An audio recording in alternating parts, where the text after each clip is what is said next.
Hi guys, thank you for joining me on SB252. So the Chicago Bears have decided to pull the plug on John Fox. That's it. He's done as the Bears head coach. It was about time. It's time. That's it. There's no more questioning that. Obviously, they tried to get Mitchell Trubisky in the draft, did get him. But an interesting note is that the Chicago Bears, John Fox was not even aware that they were interested in getting Mitchell Trubisky until draft night. That clearly shows that there's a dysfunction between the management and the GM and the coaching staff and John Fox. That cannot happen in any stretch of imagination of having your future quarterback on the line and making a trade like that and getting a quarterback like that without you being aware at all. Insensible. We're talking about John Fox, a guy that when he first got to Chicago inherited Jay Cutler's 7-year contract for $126 million and helped the guy, please get help for Trestman, the guy who signed Jay Cutler this long contract.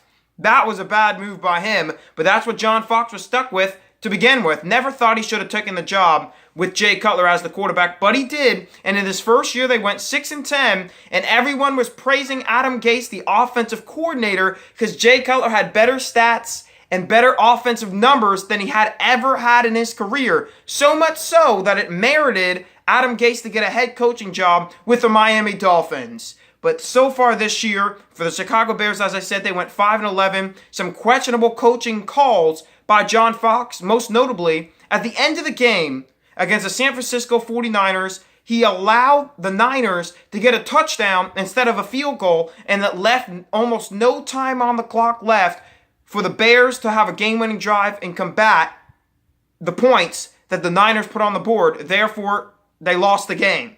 We think about against the Steelers, not a questionable call, but it was near the end of the half. The Bears, Cooper picked up a fumble, went all the way down to the Steelers' 1-yard line, and he fumbled the ball himself, and that was the end of the half. Just terrible things have happened to the Bears. The only good thing is Trubisky.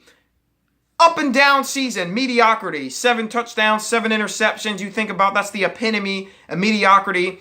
Me personally, I don't want to offend any John Fox fans if they're out there, but he's never been my cup of tea. He's never been my favorite coach in the NFL. I don't like him as a coach. I know he coached Carolina to the Super Bowl. I know he was good with Denver, but back when he was on the Broncos, he had Peyton Manning. He had a solid defense, and in fact, they actually fired him despite getting a first-round bye when they lost to the Colts that year.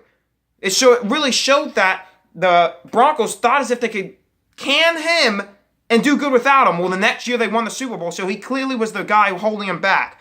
I remember back in 2012 in a playoff game against the Ravens, made some questionable calls at the end. He had Peyton Manning, could have thrown the ball, tried to win the game when the game was tied at 35, get in the field goal range and try to get the victory. Instead, he took a knee, took it to overtime. They lost the game.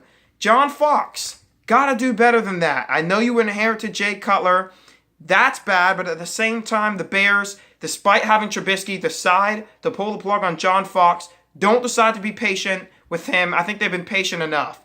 Anyway, thank you guys for watching SB252. Bears fans, you guys deserve better than this. Classical franchise. Hopefully it gets better there in the Windy City. Talk to you guys later.